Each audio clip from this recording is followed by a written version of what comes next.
For people who may not be as familiar with the details, what leads you to raise that question? Is there evidence that suggests he might have been working with the Foreign Intel Agency? Well, first of all, the source of his wealth has always been mysterious. I mean, he wasn't just very rich. He was living the life of a multi-billionaire.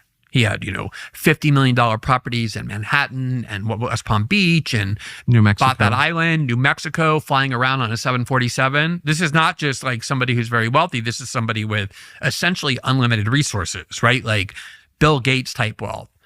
And his primary benefactors is Les Wexner, who is a multi-billionaire, somebody with whom he worked closely. And I guess the argument or the claim is he was a brilliant strategist for how to save taxes, how to save money on taxes. He was like a highly competent accountant, basically. Yeah, like a tax accountant. Yeah, that's what tax accountants do. They tell you how, what strategies to use to save money. So maybe Les Wexner valued him so much that he gave him, $3 billion. In general, billionaires don't like to give money away that they don't have to. Maybe Les Wexner is like super generous, like, I'm so grateful to Jeffrey Epstein. Here's like $2 billion.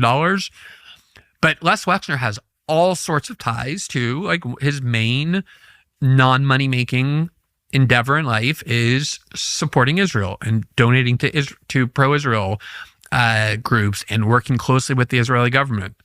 Ghislaine Maxwell, who's now in prison as having been essentially his right-hand man, her father, Robert Maxwell, who died in a very mysterious way, he slipped off his yacht, was a known Mossad agent. He worked with the Mossad. He had very close ties to Israel. We all know he was given a state funeral. Yes, in Israel. Yes. And, when I did the Snowden reporting, there's a lot of documents that we released that, and just because there were so many, they're not all of them got the attention they deserved.